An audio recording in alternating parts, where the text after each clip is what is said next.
আজকের এই ভিডিওটি ভীষণ গুরুত্বপূর্ণ, কারণ এই ভিডিওটিতে আমি আমাদের প্রয়োজনীয় কিছু ঔষধের কথা বলবো, যেগুলি হাসপাতালের চিকিৎসার পর দেওয়া হয়। এর মধ্যে কিছু ওটিসি মেডিসিন আছে, কিছু অ্যান্টিবায়োটিক ও কিছু নন ওটিসি মেডিসিন আছে। এই ভিডিওটি বানানোর উদ্দেশ্য, যারা ফার্মেসি ট্রেনিং করছেন বা আগামীতে ফার্মেসি করার পর যে 3 মাসের হসপিটাল ট্রেনিং হয়, তখন তার উপকার দেবে এবং সহজেই ঔষধের কাজ ও তার ডোজ জানতে পারবে। তো চলুন শুরু করি। প্রথমে জানবো ওটিসি মেডিসিন মানে কি। ওটিসি মানে হচ্ছে ওভার দ্য কাউন্টার, অর্থাৎ যে সমস্ত ওষুধগুলি প্রেসক্রিপশন বা ডাক্তারের পরামর্শ ছাড়াই কিনতে পারবেন, তাকে ওটিসি মেডিসিন বলে।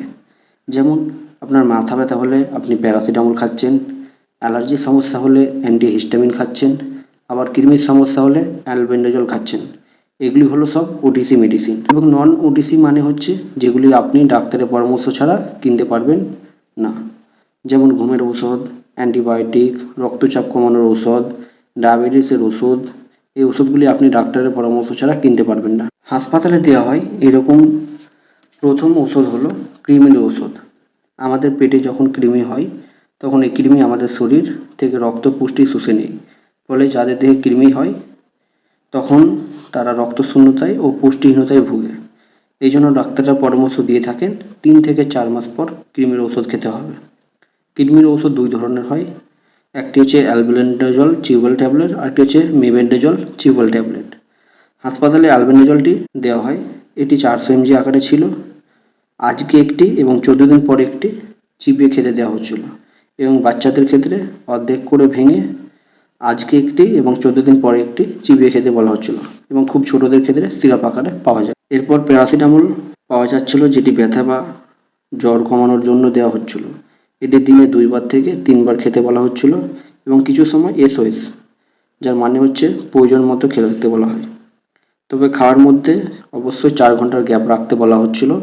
এটি একটি এনএসএআইডি ড্রাগস, অর্থাৎ non steroidal anti inflammatory drugs. Ibuprofen, এটি ব্যথা কমানোর জন্য দেওয়া হচ্ছিল। দিনে 2 বার খাওয়ার পর দেওয়া হয়। সাধারণত পড়ে গিয়ে বা হোঁচট খেয়ে বা যে কোনো সমস্যার কারণে যদি ব্যথা হয়, সেক্ষেত্রে এই আইবুপ্রোফেন ট্যাবলেটটি দিচ্ছিলেন। এটিও এনএসএআইডি ড্রাগস। এরপর ডিক্লোফেনাক ট্যাবলেটটি এও ব্যথা কমানোর জন্য দেওয়া হচ্ছিল। তবে যখন ব্যথার পরিমাণটি একটু বেশি হচ্ছিল, তখন ডাক্তার ডিক্লোফেনাক প্রেসক্রিপশন করছিলেন। এটি দিনে 2 বার খাওয়ার পর দেওয়া হচ্ছিল। হ্যামোডিডিন, এটি গ্যাস হলে বা যে কোনো ব্যথা বা অ্যান্টিবায়োটিক ওষুধের সঙ্গে দেওয়া হচ্ছিল, যাতে করে গ্যাস না হয়। এটি হিস্টামিন 2 রিসেপ্টর ব্লক করে কাজ করে। আমাদের পাকস্থলীতে যে হাইড্রোক্লোরাইড অ্যাসিড তৈরি করে, সেই জায়গাটাকে ব্লক করে দেয় যাতে গ্যাস না হয়। এটি সকালে খালি পেটে দেওয়া হচ্ছিল, এবং কোনো অ্যান্টিবায়োটিক ও ব্যথা ওষুধের সঙ্গে দেওয়া হচ্ছিল দিনে 2 বার খালি পেটে, মানে দিনে 2 বার খাবার আগে খেতে বলা হচ্ছিল। মেট্রিনডাজল পাতলা পায়খানা, অম্বল, পেটে ইনফেকশন, দাঁতে ব্যথা বা কেটে গিয়ে কোনো জায়গাতে ইনফেকশন হলে সেক্ষেত্রে দিনে 2 বার খাবার পর দেওয়া হচ্ছিল। এরপরে যেটি দেওয়া হচ্ছিল সেটি হচ্ছে ওআরএস। ওআরএসের ফুল ফর্ম হচ্ছে ওরাল রিহাইড্রেট সলিউশন বা সল্ট। এটি পায়খানা বা শরীর দুর্বল মনে হলে দেওয়া হচ্ছিল। এটি 1 লিটার জলকে গরম করে তারপর ঠান্ডা করে ভালো মতো মিশিয়ে খেতে বলা হচ্ছিল, এবং জলটি অবশ্যই 24 ঘন্টার মধ্যে শেষ করতে বলা হচ্ছিল। এরপরে মেটফরমিন সুগারের পেশেন্টদের দেওয়া হচ্ছিল দিনে 1 বার খাওয়ার পর। রক্তের গ্লুকোজ পরিমাণ দেখে অনেক সময় দিনে 2 বার খেতে বলা হচ্ছিল। এরপরে ডোমপিডন দেওয়া হচ্ছিল, যেটি ডোপামিন D2 রিসেপ্টর ব্লকার। এটি বমি বমি ভাব বা বমি হলে দেওয়া হচ্ছিল। এটি দিনে 1 বার ও দিনে 2 বার খেতে বলা হচ্ছিল। এরপরে যেটি হচ্ছে টেলমিসারেন, এটি একটি রক্ত কোলেস্টেরলের পরিমাণ বেশি হলে দেওয়া হচ্ছিল, মানে রক্তের প্রেশারের প্রবলেমে দেওয়া হচ্ছিল দিনে 1 বার খাবার পর। সাধারণত এটি সন্ধ্যার পরে দেওয়া হচ্ছিল। এরপরে যে ওষুধটি ছিল সেটি হচ্ছে সেট্রিজিন, যেটি অ্যালার্জির সমস্যা হলে দেওয়া হয়। এটিকে অ্যান্টিহিস্টামিন ড্রাগস বলা হয়। এই সেট্রিজিন ঔষধটি খেলে ঘুম পায়, তাই এটি ওষুধটি রাত্রি বেলায় খাবার পর খেতে বলা হয়। এরপরে ভিটামিন বি কমপ্লেক্স, আমাদের দেহে ভিটামিনের অভাব হলে ডাক্তার সাধারণত ভিটামিন বি কমপ্লেক্স খাওয়ার জন্য সাজেস্ট করে। এরপরে ক্যালসিয়াম প্লাস ভিটামিন D3, যখন আমাদের দেহে ক্যালসিয়ামের ঘাটতি হয়, তখন আমাদের হাড়ে ব্যথা হয় ও হাড়ের জয়েন্টে জয়েন্টে ব্যথা হয়, তখন এই সমস্যার জন্য ডাক্তার ক্যালসিয়ামের সঙ্গে ভিটামিন D3 দিয়ে থাকেন। এটি দিনে 1 বার খাবার পর, সাধারণত দুপুরবেলায় বা রাত্রেবেলায় যখন হোক 1 বার খেতে বলা হয়। এরপরে আয়রন ট্যাবলেট, আপনারা জানেন রক্তে অন্যতম উপাদান হচ্ছে আয়রন, তাই আয়রনের ঘাটতি দেখা দিলে অনেক সময় রক্তে শূন্যতা দেখা দেয়। তার জন্য রক্তে শূন্যতা দেখা দিলে আয়রন ট্যাবলেট খেতে দেওয়া হয়। হাসপাতালে আইএফএ নামে পাওয়া যায়। আইএফএ মানে হচ্ছে আয়রন প্লাস ফলিক অ্যাসিড। এই আয়রন ট্যাবলেটটি কয়েক ধরনের পাওয়া যায়, যেমন ferrous sulphate, ferrous gluconate, ferrous fumarate. হাসপাতালে ফেরাস সালফেটের সঙ্গে ফলিক অ্যাসিড পাওয়া যায়, যেটি আইএফএ নামে পাওয়া যায়। এটি রাত্রে খাওয়ার পর খেতে বলা হচ্ছিল। এরপরে প্রোভিডিন আয়োডিন লোশন বা অয়েনমেন্ট, এটি অ্যান্টিসেপটিক জীবাণুনাশক হিসাবে দেওয়া হচ্ছিল। কেটে গেলে বা আঁচড়ে গেলে যাতে করে জীবাণু না হয় সেক্ষেত্রে এটি দেওয়া হচ্ছিল। এরপরে ইথিওফাইলিন এবং থিওফাইলিন, যখন কারো শ্বাসকষ্ট হয় তখন তার ফুসফুসের নালীগুলি সরু হয়ে যায়, সেই কারণে শ্বাসকষ্ট বা অ্যাজমা হয়, তখন তাকে এই ওষুধটি দেওয়া হয় যাতে করে তার ফুসফুসের নালীগুলি প্রশস্ত হয়ে যায়, তখন তার শ্বাসকষ্ট হয় না। এটিকে দিনে 2 বার খাওয়ার পর খেতে বলা হয়।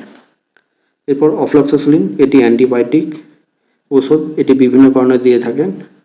কারো যদি নিউমোনিয়া বা ত্বকের সমস্যা বা ইউটিআই মানে ইউরিনারি ট্র্যাক্ট ইনফেকশনে দেওয়া হচ্ছিল। এটি দিনে 2 বার খাওয়ার পর দেওয়া হচ্ছিল। অ্যামোক্সিসিলিন 250 mg বা 500 mg, এটি ব্যাকটেরিয়া সংক্রমণের চিকিৎসা করতে ব্যবহৃত হয়, যেমন ঠান্ডা লাগা, পেটের আলসার, কানের সংক্রমণ। এটি একটি অ্যান্টিবায়োটিক ওষুধ। এটি বিভিন্ন কারণে ডাক্তার দিচ্ছিলেন।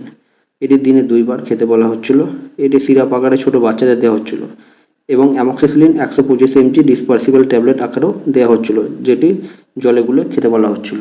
এরপর ডক্সিসাইক্লিন 100 মিলিগ্রাম, এটি টেট্রাসাইক্লিন গ্রুপের ঔষধ। এটি ব্যাকটেরিয়া বৃদ্ধি করতে বাধা দেয় এবং সংক্রমণের বিরুদ্ধে লড়াই করে। এটি সাধারণত স্কিন প্রবলেম, ম্যালেরিয়া দিচ্ছিলেন এবং মূত্রনালীর সংক্রমণের ক্ষেত্রেও এটি দিনে 2 বার খাওয়ার পরে দিচ্ছিলেন। এরপরে জিঙ্ক সালফেট, এটি জিঙ্কের ঘাটতিতে দেওয়া হচ্ছিল, জিঙ্কের ঘাটতি পূরণ করতে। এরপরে অ্যাটোভাস্টাটিন, এই ট্যাবলেটটি রক্তে কোলেস্ট্রল এবং ট্রাইগ্লিসারাইড কমাতে ব্যবহৃত হয়। অর্থাৎ আমাদের শরীরে যখন এই 2 ধরনের লিপিড বেশি হয় এবং চর্বিযুক্ত খাবার খেয়ে, মানে এটি কমানোর জন্য যখন কম চর্বিযুক্ত খাবার খাওয়া হয় এবং কিছু পরিবর্তন করে যদি কাজে না করে, সেক্ষেত্রে ডাক্তার কোলেস্ট্রল মাত্রা স্বাভাবিক করতে এই ট্যাবলেটটি দিচ্ছিলেন। এটি দিনে 1 বার খাওয়ার পর খেতে দিচ্ছিলেন।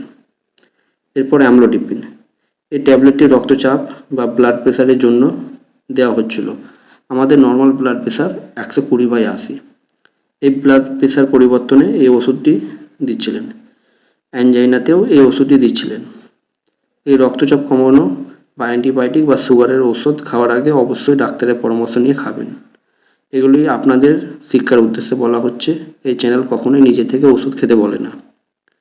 এরপর হচ্ছে টেনিক্লিপ্টিন হাইড্রোব্রোমাইড হাইড্রেট, এটি অ্যান্টি ডায়াবেটিক ঔষধ। এটি সাধারণত টাইপ 2 ডায়াবেটিসের চিকিৎসার জন্য ব্যবহার করছিলেন।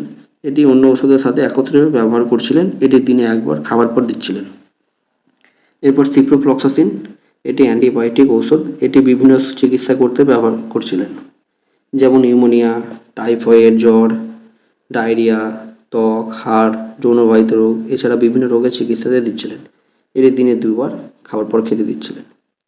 অ্যাজিথ্রোমাইসিন, এটি অ্যান্টিবায়োটিক ওষুধ। এটি ব্যাকটেরিয়া সংক্রমণে দেওয়া হয়। এটি ম্যাক্রোলাইডস গ্রুপের অ্যান্টিবায়োটিক। অ্যাজিথ্রোমাইসিন ফুসফুসে কোনো সমস্যা হলে, যেমন সর্দি, কাশি হলে এবং নিউমোনিয়া, যৌনবাহিত রোগ, এছাড়া বিভিন্ন রোগের চিকিৎসা করতে দিচ্ছিলেন। এটি দিনে 1 বার খাওয়ার আগে খেতে দেওয়া হয়। সাধারণত দুপুরে খাবার 1 ঘন্টা বা আধ ঘন্টা আগে খেতে দেওয়া হচ্ছিল। ওষুধটি খাওয়ার সময় অবশ্যই খেয়াল রাখতে হবে যাতে প্রতিদিন ঠিক একই সময়ে খাওয়া হয়, সময়ের পরিবর্তন করা যাবে না। এছাড়াও কিছু সিরাপ দেওয়া হচ্ছিল ছোটদের জন্য, যেমন প্যারাসিটামল। জ্বর হলে বাচ্চাদের ওজন এবং বয়স দেখে ডোজ দেওয়া হচ্ছিল। এছাড়াও মেট্রিনডাজল সিরাপ পায়খানার সমস্যা হলে দেওয়া হচ্ছিল। দিনে 2 বার ওজন এবং বয়স দেখে তার পরিমাণ বলা হচ্ছিল। এরপরে ডোমপ্রিডন সিরাপ বমির সমস্যা হলে দেওয়া হচ্ছিল। দিনে 2 বার ওজন ও বয়স দেখে তার পরিমাণ বলা হচ্ছিল। এরপরে অ্যাজিথ্রোমাইসিন সিরাপ সর্দি, কাশি, জ্বর হলে অ্যান্টিবায়োটিক হিসাবে এটি দেওয়া হচ্ছিল দিনে 1 বার এবং তার বয়স এবং তার ওজন হিসাবে পরিমাণটা বলা হচ্ছিল। অ্যামোক্সিসিলিন সিরাপ সর্দি, কাশি বা ব্যাকটেরিয়া সংক্রমণে এটি দেওয়া হচ্ছিল দিনে 2 বার ওজন এবং বয়স দেখে তার পরিমাণ বলা হচ্ছিল। এবং বড়দের ক্ষেত্রে একটি সিরাপ দেওয়া হচ্ছিল যেটির নাম হচ্ছে অ্যামব্রক্সিল। এটি কাশি হলে বা কাশির সাথে কফ উঠলে এবং কফের জন্য যদি গলা বসে যায়, সেই কারণে এটি দেওয়া হচ্ছিল। এটি কফকে পাতলা করে বের করতে সাহায্য করে এবং শ্বাসকষ্টের মতো উপসর্গগুলি থেকে আরাম। ধন্যবাদ বন্ধুরা এই ভিডিওটি পুরো দেখার জন্য। আজকের ভিডিওটি এতটুকুই। ভিডিওটি ভালো লাগলে লাইক করবেন এবং চ্যানেলটি সাবস্ক্রাইব করবেন এবং বন্ধুদের মধ্যে শেয়ার করবেন।